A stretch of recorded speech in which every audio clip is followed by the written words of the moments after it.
Ok, imagínense que tengan ustedes un incisivo tan inclinado como este. Acá el plano cruzal.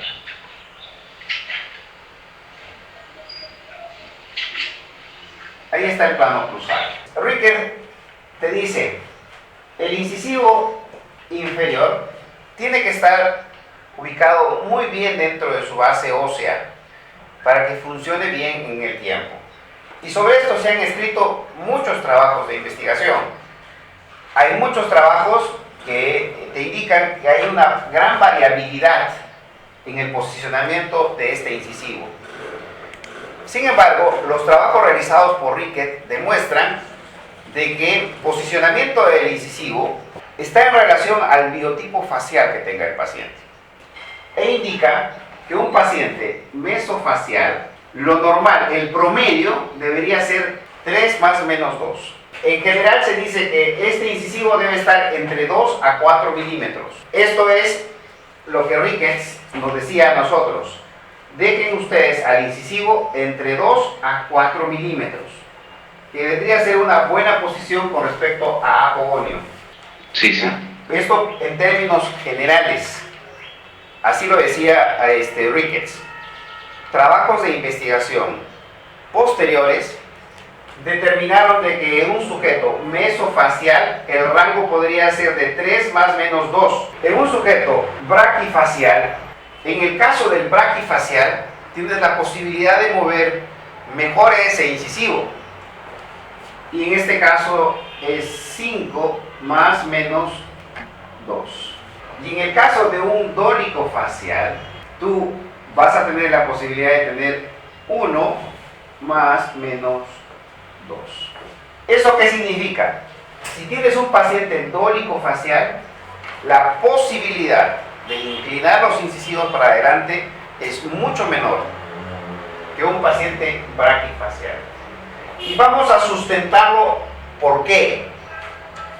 Primero, que los braquifaciales tienen un crecimiento generalmente más a predominio horizontal de la mandíbula.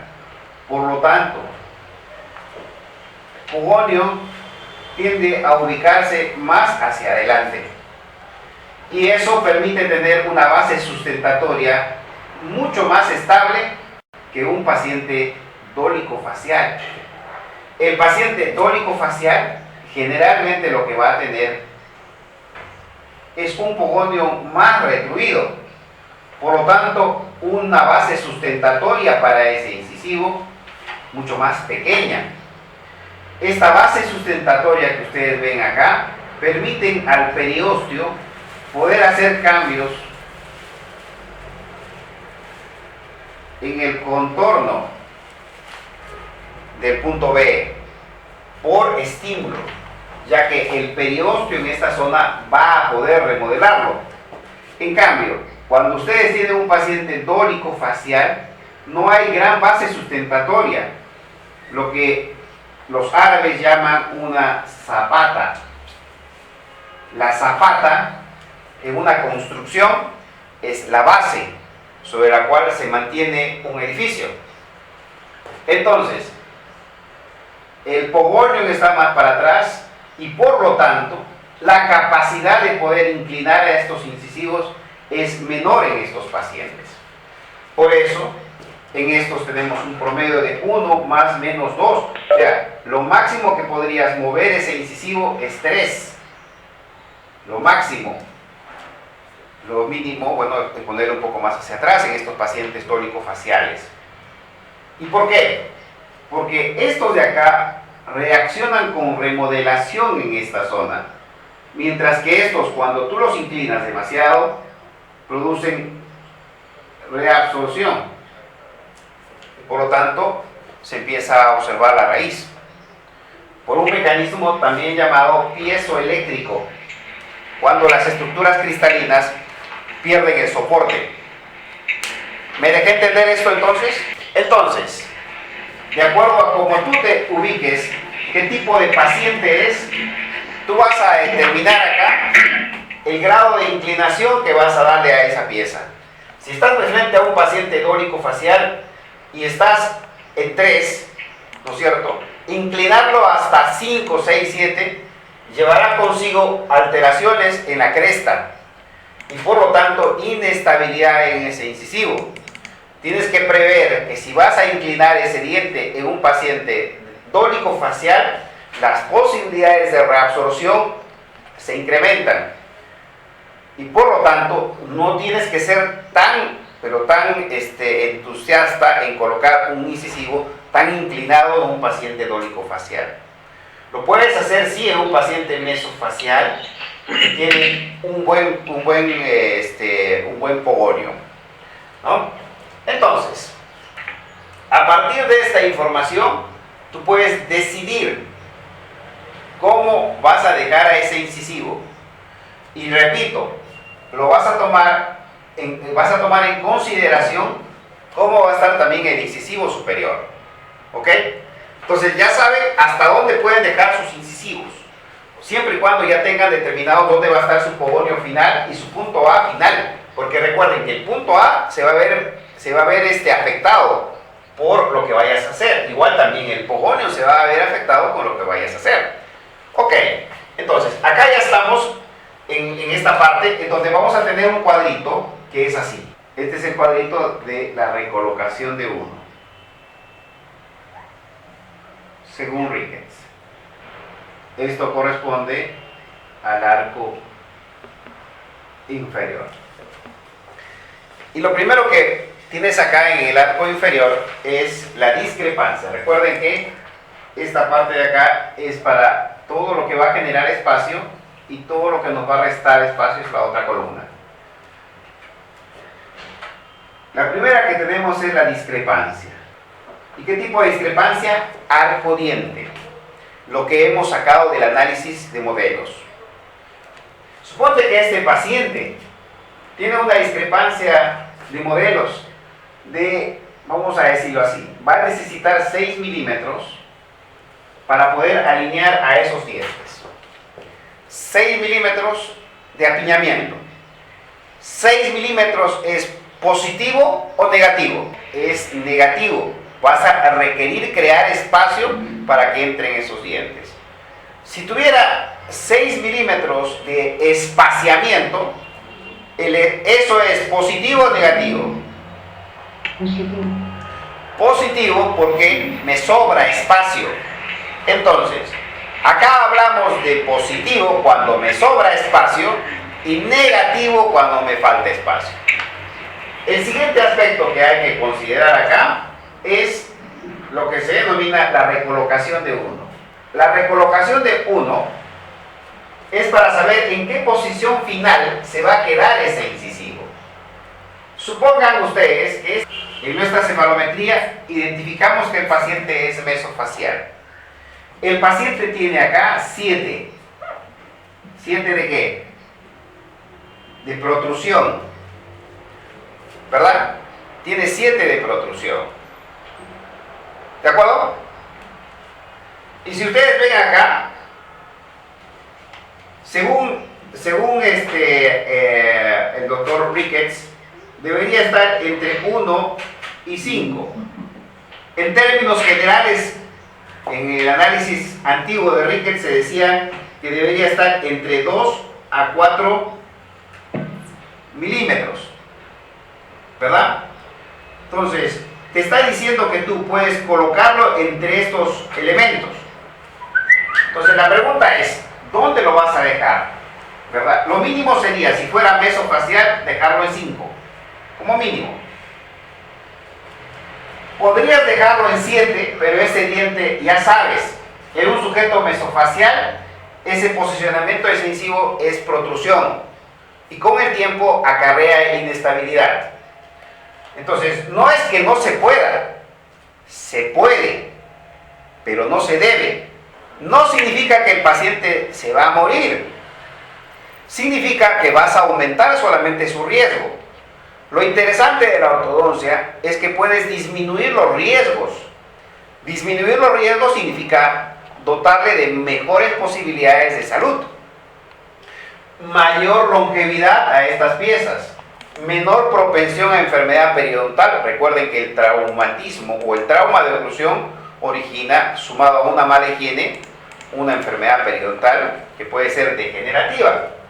Entonces, si tienes la posibilidad de retruir este incisivo y colocándolo dentro de los límites de normalidad, tú estás procurando el espacio necesario. ¿De acuerdo? Ok, suponiendo que quisiera dejarlo en una posición ideal, porque el paciente es un paciente mesofacial y además es un paciente de clase 1, supóngase, clase 1 esquelética. Es un paciente de clase 1 esquelética, es mesofacial, entonces tú puedes asumir, ¿no es cierto?, que lo lógico sería dejarlo en una posición ideal. Y la posición ideal sería el promedio, o sea, la parte central, ¿no es cierto? Y hemos dicho que es 3. Ok, vamos a ver si se puede. Entonces tú proyectas,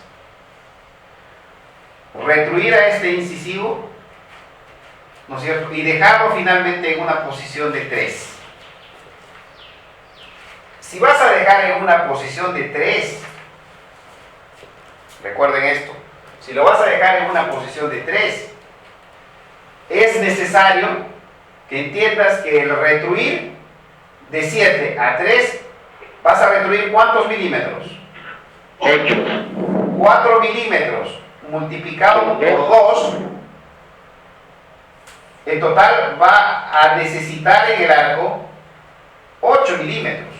O sea, necesitamos 4 para el lado derecho y 4 para el lado izquierdo para colocar en una posición ideal a ese incisivo. Por lo tanto, bajo esta premisa de pasar de 7 a 3, tú necesitas crear un total de 8 milímetros. Por lo tanto, ¿serán positivos o negativos? ¿Necesitas crear espacio o te va a sobrar espacio? Hay que crear. Necesita espacio. Positivo. Negativo. Negativo. Negativo, ¿no es cierto? Porque vas a retruir, vas a necesitar espacio. Por lo tanto, es negativo y tendrás 8 milímetros. Una pregunta que le voy a hacer. Sí. Si usted habla nada más, ¿verdad? Si todos los dientes, los incisivos inferiores, el central y los laterales están en una misma línea, del arco, ¿por qué nosotros siempre hablamos nada más de los dos dientes, de los dos centrales y los laterales, que también consumen espacio, porque hay que retruirlo? Claro, por eso es que la discrepancia arco-diente absorbe, ¿no es cierto?, el apiñamiento, mientras que el posicionamiento del diente que está más hacia vestibular, porque ese es el que vas a trazar, absorbe la discrepancia cefalométrica. Algunos autores le llaman a la discrepancia de modelos, ¿no es cierto?, a esta discrepancia arco-diente, discrepancia de modelos. Y a la recolocación de uno le dicen discrepancia cefalométrica. ¿Ya? Entonces, cuando tú trazas al incisivo que está más hacia vestibular, el que esté peor, porque ese es el que vas a necesitar retruir. Entonces, va a representar a ese incisivo, ¿no es cierto?, a esos incisivos que están en el sector anterior y que tienes que llevarlo para atrás. Porque claro, es lógico, si llevas los dos centrales, también tienes que llevar los dos laterales en esa dirección. Tienes que asumir que vas a requerir espacio también para ellos. Entonces, por eso es que se duplica por 2. 8 milímetros es lo que necesita y 8 es lo que se califica ahí arriba. Ahora bien, también tienes que considerar acá, dentro de esto, si es que vas a hacer, por ejemplo, expansión. Suponiendo que acá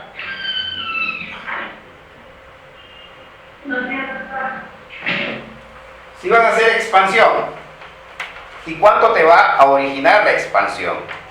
¿Verdad? Entonces, si vas a hacer expansión tienes que considerarlo. Ahora, ¿la expansión sería positiva o negativa para el arco? Positiva. Porque genera espacio, ¿sí o no? Positiva, sí. ¿Correcto?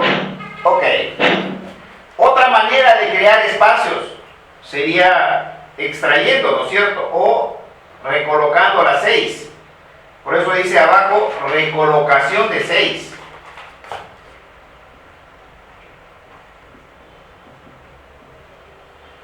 Es decir, yo tengo acá una molar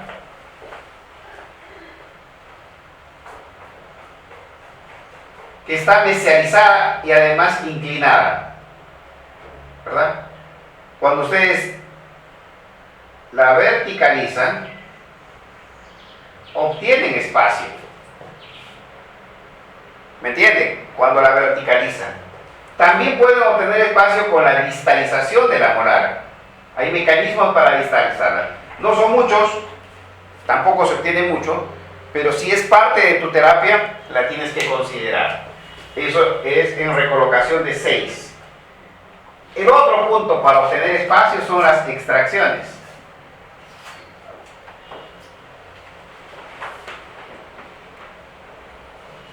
Y en el arco inferior habría que ver también lo que se denomina la curva de Spee. Supóngase que el paciente, dada la inclinación de los incisivos acá, no tenga curva de Spee. Pero sí tienen que entender que si yo tengo un paciente como el que vieron acá y tengo 4 milímetros de curva de Spee, ya saben ustedes que por cada 1 milímetro de curva de Spee voy a necesitar en el arco 0.25 de milímetro para la corrección. De manera que si yo tengo un paciente con 4 milímetros de curva de Spee, voy a necesitar en el arco 1 milímetro. Si tengo 3, 0.75. Si tengo 2, 0.5. Entonces, en un caso hipotético como este, miren cuánto de espacio ya necesito. 6 más 8 ya suman 14. ¿De dónde voy a sacar 14 milímetros para dejar este incisivo sin apiñamiento y además bien posicionado dentro de la síntesis? Bueno, en un sistema convencional tú dirías, hago extracciones. ¿De quién? De primeras premolares. Si ustedes extraen primeras premolares, lo voy a poner acá en rojo, extracciones de primeras premolares, estoy hablando del arco inferior, voy a obtener un total de 15 milímetros, 7.5 por una premolar y 7.5 por la otra, que en promedio es lo que mide. Y acá tengo que considerar siempre, dentro de mi análisis de espacio, lo que va a ser la pérdida de espacio. Y recuerden este principio: si ustedes extraen primeras premolares, ustedes van a perder por efecto de la biomecánica 1/3 del espacio creado. ¿Qué significa eso? Que como yo me voy a apoyar en premolares y molares para jalar ese canino y llevarlo hacia distal, para crear los espacios en el sector anterior, voy a perder 1/3 del espacio creado. Si tengo 15 milímetros producto de las extracciones de primeras premolares, hay que prever que voy a perder 1/3 del espacio creado, o sea, 5. En cambio, cuando tú extraes segundas premolares, vas a perder más, 2/3 del espacio creado. Significa, si estos miden 15, voy a perder acá 10 milímetros por la biomecánica. Si hago extracciones de primeras premolares, tengo que prever que voy a perder 5 milímetros por biomecánica. Y acá, si bien es cierto, ya tengo 15 positivos por las extracciones, acá necesito 19 milímetros, ¿verdad? Entonces, ¿qué me falta acá? Anclaje. El anclaje es cualquier fuerza que se oponga a la pérdida de espacio. ¿Ok? Entonces, acá, ¿qué tipo de anclaje necesito? Un anclaje mínimo, un anclaje moderado, un anclaje máximo o un anclaje absoluto.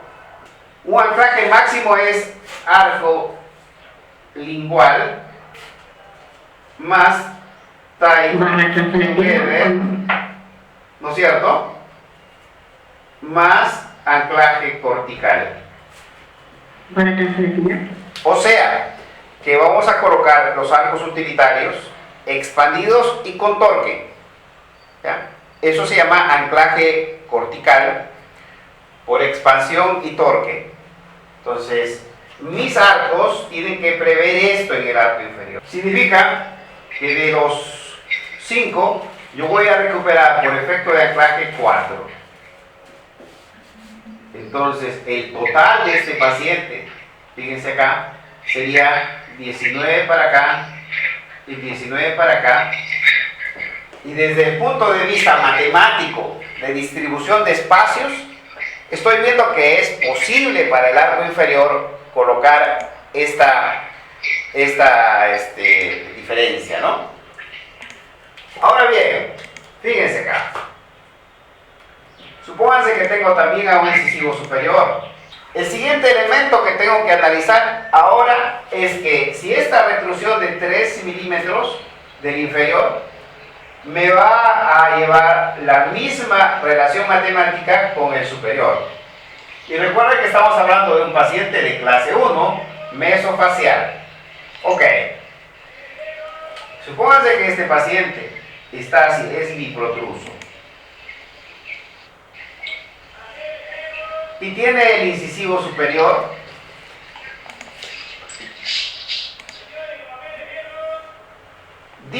convergente a CC en cuanto a su eje, al eje del incisivo. Entonces tengo un paciente cuyo incisivo superior está protruido e inclinado hacia vestibular, ¿verdad?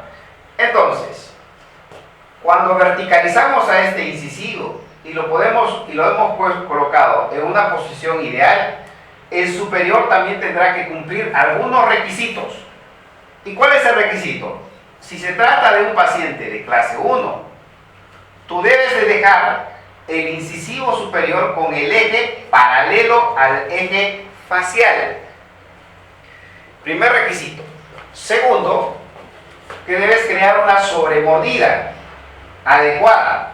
Entonces, tu incisivo inferior se ha retruido y está ahora con 1.5 milímetros de sobremordida con respecto al plano cruzal y está para atrás. Entonces, en tu planeamiento, tú pones 1 milímetro para acá, ¿verdad?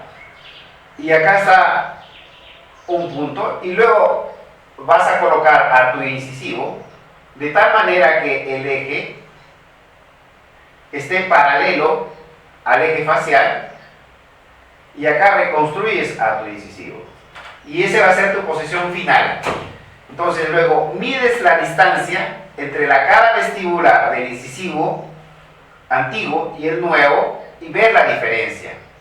En este caso, por ejemplo, si lo colocamos así, ya sabemos cuál va a ser la discrepancia cefalométrica. Mides la distancia de acá a acá y suponte que existan ahí 3 milímetros de retrusión. En el superior, por lo tanto, atendiendo a la distancia que es 3 por 2, tú vas a necesitar 6 milímetros en el arco. Este es el arco superior y este es el inferior. Entonces, empiezas a organizar tu cuadro superior.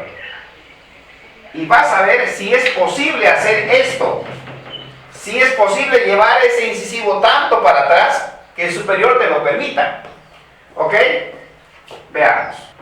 La discrepancia arco-diente en este paciente es de 4 milímetros. O sea, hay 4 milímetros de apiñamiento. Recuerden que es un caso hipotético y estoy llenando acá con información. La recolocación de 1, o sea, del incisivo superior, va a necesitar 6 milímetros. 6 milímetros. Entonces, acá en total necesito 10 milímetros en el arco superior. 10 milímetros en el arco superior. Hay un apiñamiento de 4 y una recolocación de 6. Si he extraído abajo, necesariamente tengo que hacer extracción arriba. Si hago extracciones, vamos a ver acá, de primeras premolares, y lo pongo acá, extracción de primeras premolares, yo voy a obtener 15 milímetros. ¿Y cuánto voy a perder por biomecánica? 5. Entonces, tengo acá 6, ¿no es cierto? Y 5, 15, 15. Básicamente acá, en el superior, ¿verdad? En el superior, sin hacer nada, solamente poniendo el anclaje natural que tiene las piezas, es probable que pueda resolver el problema. Significa acá que obtengo 15 y acá obtengo 6 y 4, 15. O sea, tengo el espacio suficiente como para poder mantener, puedo darme el lujo de perder anclaje. Sin embargo, dentro de este mismo análisis, acá estoy perdiendo solamente 1 milímetro y eso va a depender de la relación molar que tenga el paciente. Si tienes un paciente con una relación molar de clase 1,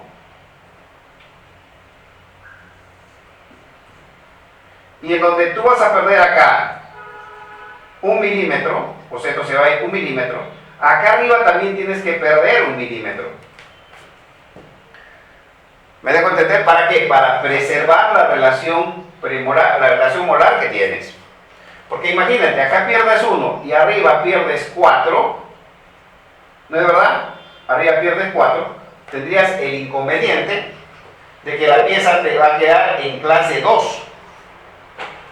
¿Me estoy dejando entender? El mejor escenario para este paciente sería el siguiente. Si el paciente tiene una relación de clase 3 atrás, de clase 3, y yo tengo que mover este incisivo hacia adelante 1, pero arriba tengo que mover 5,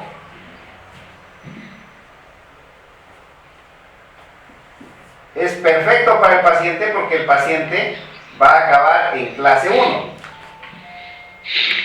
Entonces, ¿qué es lo que hay que hacer en este paciente? En este paciente hay que prever también la forma como va a quedar tu relación molar. Si vas a dejar acá, en esa relación que estás programando acá. ¿Estamos? Entonces, a este paciente tienes que prever de que solamente se creen los espacios necesarios para mantener a la pieza. Entonces, en el arco superior solo tengo que mover por mesianización, o sea, recolocación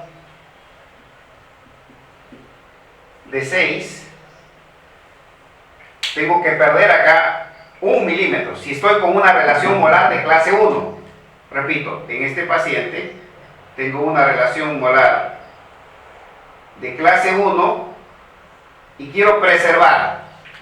Entonces, si acá estoy previendo que solo voy a perder 1 milímetro, el superior también tendrá que moverse para que encaje en clase 1 también 1 milímetro. Por lo tanto, la recolocación de 1 acá me va a pedir 1 milímetro más y acá se pone en 16. Entonces yo requiero acá poner un arco y es anclaje, un arco transpalatino, y de esa manera recupero el milímetro que está acá y ahí tengo ahora los 16. Una vez entonces que ustedes ya saben acá en cuánto lo van a dejar, vamos entonces ahora a nuestra guía. Muy bien, ahora ya tienes entonces el plano oclusal, tienes la línea apogonio y ahora proyectas dónde va a quedar tu incisivo. y como estás viendo lo vas a colocar 1.5 milímetros por encima del plano oclusal. Ahí va a ser el primer punto. Y esa es tu premisa, a la distancia. En este caso hipotético, ¿qué distancia estamos programando con respecto a apogonio? Hemos propuesto dejarlo en 3 porque pasaba de 7 a 3. Ok, entonces, vean acá ahora en el gráfico. Acá está apogonio y acá está el plano oclusal. Ustedes miden la distancia donde se intersecta apogonio con el plano oclusal y miden linealmente esos milímetros donde voy a dejar a ese incisivo. En este caso lo voy a dejar en 3.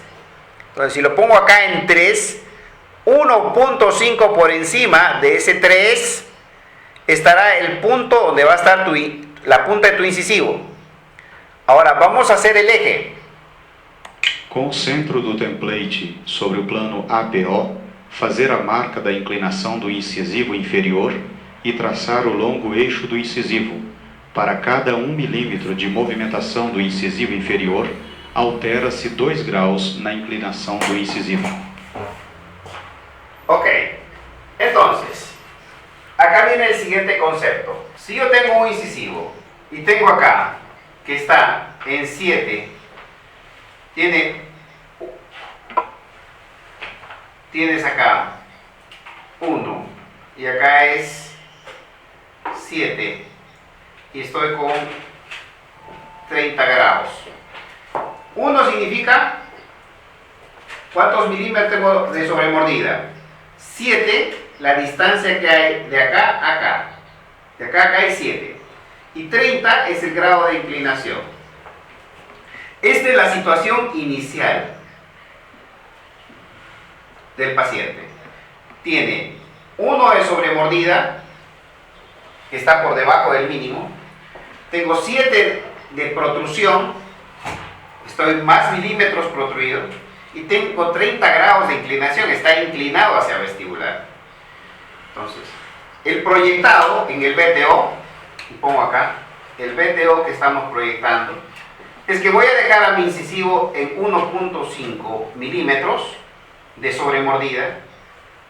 En cuanto a la protrusión lo voy a dejar en 3. Y en la inclinación, ahora vamos a ver la inclinación.